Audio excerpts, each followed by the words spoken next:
Hey everyone, it's Chris, the PDX Picker, back with another video. Thanks so much for stopping by. We're gonna pull some orders that sold for me over the past few days on eBay, and we're gonna talk about a topic that I just couldn't help but notice when I took a look at my bank account the other day. So we're gonna get to pulling some orders here and talk about that topic right after the intro song. Wanna buy that Farrah Fawcett poster? There's dispensers and a toaster. Don't know why. That kind of stuff you throw away. I'll sell on eBay. All right, so we have 15 orders going out today for a total of right around $750. So not too bad for me. We're gonna start off with this first item. I was pretty excited to get this one sold because it's big and heavy, took up some space on the shelf that I'm ready to get rid of. It is this Rhino Pro bowling ball I picked up for $3 at my local thrift store that is virtually just worthless now. But a few months ago I bought this for $3 and it sold for $40 plus shipping. Rhino Pro is a pretty good brand of bowling ball, so if you see those for sale out and about, I think you should probably pick it up. This one had actually been re-drilled already one time. You can see here, that's where right here is where the original holes were. So it's likely this buyer is going to have to re-drill it again, but that's okay. These balls can be re-drilled multiple times and they still work. So good, nice pickup on that one. I was mentioning that my local thrift store is virtually worthless now. Combination of they just don't seem to be getting new inventory regularly. I don't know if there's nobody donating to them or it's all just junk. But on top of that, the prices are just outrageous. So very frustrating that that local sourcing option is almost completely dried up. This next item that sold for me, I just picked up in the last couple of weeks at a garage sale for $3. It is a pair of Democracy Absolution, I think they're like Bermuda shorts because they're this longer inseam on the shorts. I believe that's what they're called based off of some of the other similar items that were for sale out there. And those sold for $18 plus shipping. 3 into 18 for that one. And then this next item that sold, you may have got a peek at it. It's this UV Onair. I don't know how to say that. That O3 there is referring to ozone. This is an air purifier, an ozone odor eliminator air purifier. And I picked that up for $4 at an estate sale, and it sold for $83 plus shipping. I took an offer on that. I didn't know for sure how to test this. I'm going off of what the person that was running the estate sale told me, which is the item worked the last time that it was used. So I'm hoping that it does, but I just kind of took a shot in the dark on that one. And this next item that sold is part of my large lot of Oneida flatware that I bought for $20 total. And here is a set of a couple of seafood forks. There's 2 of them here that I just plastic wrapped together. Those sold for $11.90 free shipping. That is the chatelaine pattern on that one. Most of the stuff that I bought was the Brahms pattern, but there were a few other random pieces like the chatelaine in there. And so that sold for $11.90 plus shipping. Okay, let's get into the topic. So I was looking at my bank account, my business bank account that is, and it just kind of hit me all at once that I got a lot of monthly fees coming out of my account that I feel like I need to get a handle on. Some of them are absolutely necessary, and one of them I'm counting as my eBay store subscription. Although that technically doesn't come out of my bank account, it does come out of my earnings every month. With that one, I don't think there's a way to get around it, and I don't really want to get around it. It's, for me, $21.99 is the monthly amount. I don't know what level that is, but it's not the lowest level, and it's certainly not the highest level. But it gets me enough listings to make sure that I'm not capped on how many listings I can have at a time or in a month. And it's just the price of doing business on eBay, as far as I'm concerned. But there's a couple other ones that I'm just really starting to question. How much are they actually benefiting me? Is it something that I can get rid of to help cut my costs down? And I wanted to get your opinion on the types of monthly fees that you are coming across in your reselling business? Which ones do you consider crucial, and which ones do you consider maybe just getting rid of altogether? So here's what I have coming out of my account every month. So again, on top of the eBay store subscription, I have a monthly subscription to WorthPoint. It is tough to pay that one because it is the most expensive of anything that I spent monthly on. So WorthPoint, for those of you that don't know, is a resource that catalogs years and years and years of auction data, mostly from eBay, that just shows you what items sold for years and years ago. And then on top of showing you what the item sold for, it does have some descriptions available. So it's a fairly comprehensive database of eBay sales and similar auction sales over the last 15 years or so. It's $28.99 a month, and I know you could probably pay annually and pay a little bit less than that, but I just can't bring myself to shell out the $300+ that it costs annually to do it. So I do look at WorthPoint.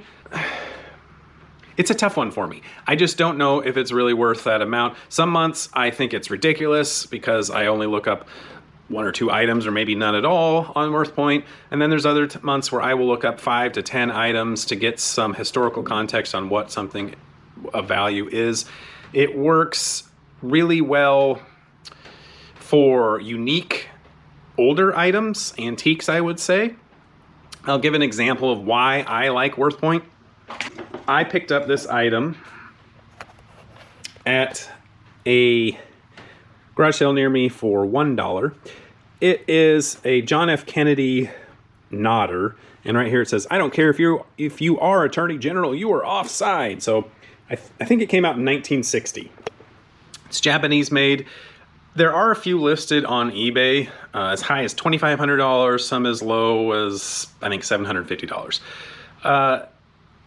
eBay 90-day sales, there's nothing. I could go into Terapeak and find some sales. I think there was one in November of last year for $750, something like that. No, I think it was maybe $1,000. So there is some research that can be done historically through Terapeak on eBay, but this item is almost unique enough that something like WorthPoint is, in my opinion, for sure valuable and necessary in a case like this where you have a very high dollar item that is unique and rare enough that you kind of want to see that long-term historical perspective on it to see, number one, how many of them have sold over the years and just a range of what that value is.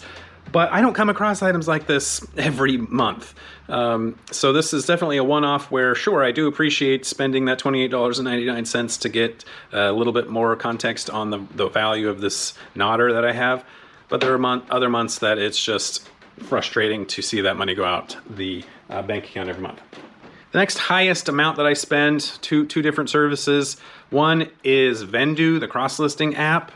I do think that this one is very valuable because it saves a lot of time for me when it comes to not only cross-listing on the other platforms that I sell on Mercari, Poshmark, and Depop, although technically I haven't sold anything yet on Depop, but the delisting of items is maybe the most valuable service on it. So I'm okay with spending about $25 a month on that. There's different plans depending on the number of items you want to cross-list every month. I think they go down as low as like 25 items per month up to maybe 400 or 500 items. So the size of plan that I have, it's about $25 a month. I think it's worth it. I'm okay with that.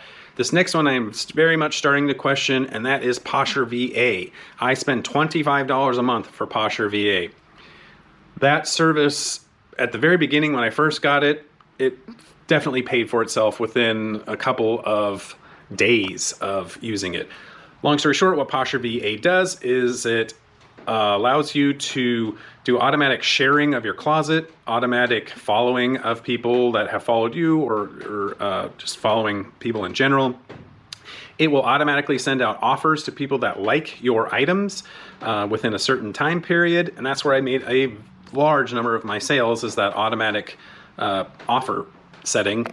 But there are times where I will go weeks and weeks and weeks without making any sales using the Posher VA service. I can pretty much tell right away whether or not somebody bought something using Posture VA because, well, not using Posture VA, but because of Posture VA. And that's because they will accept an offer that I didn't even know I sent to them for 10% less than what the original list price was. It's definitely a service that I think if you have a huge Poshmark closet, maybe you have 500, 1,000, 1,500 items or more, I think it definitely is something that would be valuable month after month. I only have a Poshmark closet of about 200 items, and I just don't think I'm seeing the sales volume that I need to justify keeping that in play. And then the last thing that I spend money on, it's just a personal thing. Rather than paying for a Microsoft Office license, I pay monthly for a Microsoft 360 license, which is $6.99 a month. It gives me access to Excel, Word, I don't know, maybe a couple other Microsoft products that I don't really need, but I do like to have access to Excel because there is some tracking that I do for my business on Excel that I just wouldn't have access to if I didn't have that monthly subscription. Those are the services that I pay for every month.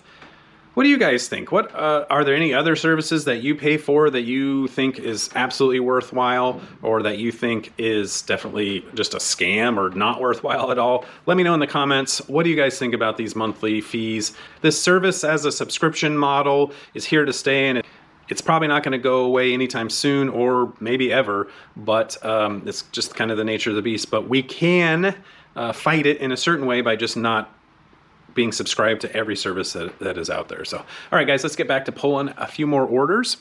This next item that sold is something I just picked up at a garage sale.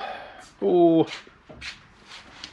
just a couple weeks ago. It sold very quickly. It's this older Uniden Atlantis VHF Marine radio. I don't know exactly what it does, but it allows people on their boats to access certain marine channels, weather alerts, things of that nature. Picked it up for $2, and it sold in a matter of days for $40 plus shipping. I don't know how much it's been used, but it was hardly at all. But it was missing the charger for it, and like the rechargeable charger. So it runs only off of AA batteries, which I think, otherwise I would have probably asked about $50 for it, but I'll take $40 for sure. This next item is in box 21. I thought it was in box 31. So box 21, I picked these up at a rummage sale or a fundraiser sale that I had a real good look at this year and last year. It's this pair of triple white Nike Air Max 90s. I paid right around $5 for these, and I took an offer for $35 plus shipping on those. So they were in really good clean condition, which I'm scared completely of off by white shoes. I would never own a pair myself because I feel like I would be cleaning them or getting them filthy every step I took. But these cleaned up fairly well, and it was a pretty quick sale. This next item I picked up at an estate sale where it was fill up a bag for $10. And I kind of took a chance on this, or actually I didn't think I took a chance on this. I thought it was cool, but it turns out it's actually, to me, a little bit surprising that it ever did sell. So it's this item here. It is an Olympia beer like platter, and you can see it's rusted in quite a few spots. I don't know exactly how old the item is.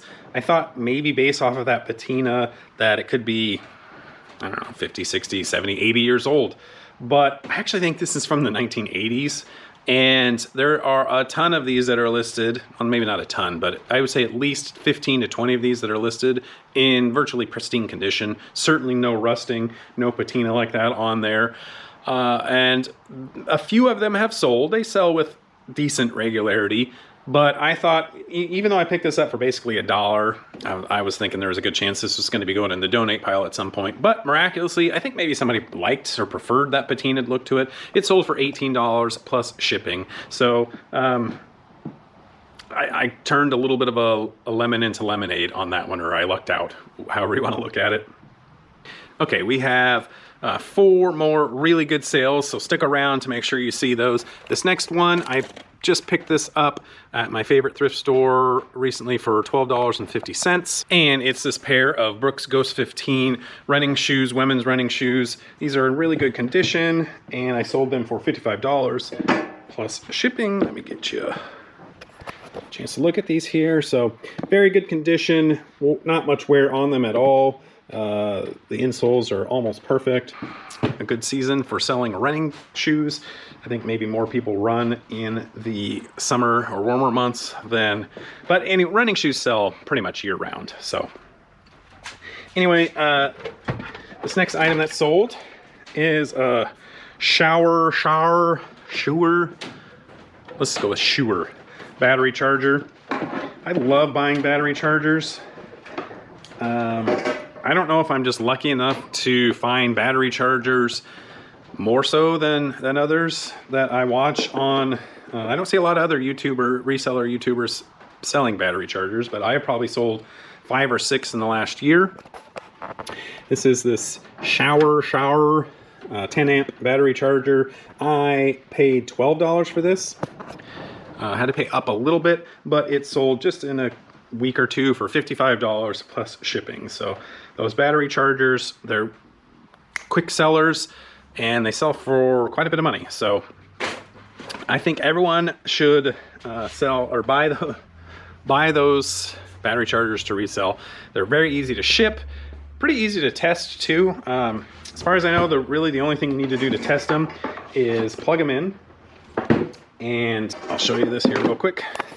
So you plug them in and you just briefly have this isn't plugged in right now, so I won't do it, but you just briefly touch these together, and if they spark, you want to make sure you do that well away from your face, but if they spark, that's showing that current is going through there and it works. So very easy to test, very easy to ship, very easy to sell. This next item, I was a little bit uncertain how long it would take to sell and if it would sell anywhere near this price, but it sold. So I bought this set, a halogen fog lamp set from Kmart. I bet you this is from the 80s, maybe the 90s, but somewhere right around there. It's brand new. I opened it up and never been used before. So these are used to put on vehicles for a fog lamp. And I bought it for $8 from my local thrift store. So, which again is why I'm bummed that they don't seem to be getting any good inventory and that it's so high, because I bought this for $8 and it sold for $109.95 within about 2 months, maybe 3 at the most. So that was a great sale, and there's just not enough good items anymore at that thrift store. So I have now the bowling ball and that fog lamp set that I sold today from items that I bought at my local thrift store. So there used to be some good items they had for sale. It's just not so much lately. Hopefully the new donations will start coming in and they will actually keep their prices relatively low too. All right, this next item that sold, quickly becoming one of my newer favorite brands to sell, is OOFOS. These are a pair of OOClogs. So OOFOS, that logo there on the side, picked these up for $4.99 at the thrift store, and they sold within, I don't know, 3 days for $38.95 plus shipping. So they are very fast selling. I find them relatively frequently. You know, I think that's the 3rd pair that I found at a thrift store in the last 2 months, and they all sell way more. You know, I usually spend no more than about $5 for them. They usually sell for $30 to almost $40 in this case. So OOFOS, this is a perfect time of year to be on the lookout for those because they are great sellers. A couple more items to show you that I sold. I don't remember exactly where I picked this up, but I paid $1 for it. And it's a Ford labeled wrench that is pretty old. I don't know exactly when it is. It's a double end wrench, but that sold for $14, free shipping. I sold another one of my action figure items from that big action figure lot that I bought. This is the first item that has sold in a while. So all these I paid 20 cents for, and this is what sold here. It's another like a diorama thing that hangs on the wall. This is Toy Biz Wolverine Hellfire Club display, and it sold for $12.95 plus shipping. And I have two more items. One is an item I picked up at a Goodwill outlet. Maybe it's not in there. No, there it is. This is a brand that I don't know how often you'll come across it, but definitely one that is worth picking up. It's a vintage Mr. California button-up shirt, short sleeve. I don't know why, but for whatever reason, Mr. California is a brand that people will buy with some regularity. It's not that the value is insane. I only sold this for $12 plus shipping, but I probably paid right around $1 for it at the Goodwill outlet. So it's not that the value is insane, although the fact that this was plain, and there's a lot of them that have some sort of design on it, and those will pretty routinely sell for around $25 or more, but they just sell. There's a lot of vintage brands that don't sell at all, but I don't know. I've never heard of Mr. California. Maybe that is a well-known brand to some of you folks out there. But anyway, be on the lookout for that one. It's a good, quick seller. And the last item that sold, I made a purchase sometime last summer that was a learning experience. And I don't think I haven't come anywhere close to losing money on it, but I certainly didn't make nearly as much money as I hoped. I bought 5 fishing reels and paid right around $10 each for them. A few of them I have sold for maybe $25 to $35. This one sold for $20. They are all larger saltwater reels. Is this the right one? Yeah. So it's this Penn. It's this Penn Jigmaster 500S. Paid around $10 for it, sold for $20 plus shipping. So that's it for today. Thanks so much for watching, guys. Please like this video if you did, and subscribe to my channel if you'd like to see more content like this in the future. Please make sure to comment below about any of those services that you pay for monthly, which ones that you think are absolutely invaluable and which ones that you think are kind of a ripoff and you want to cancel sooner than later. So good luck out there, guys. Thanks so much for stopping by. We'll catch you next time. Take care.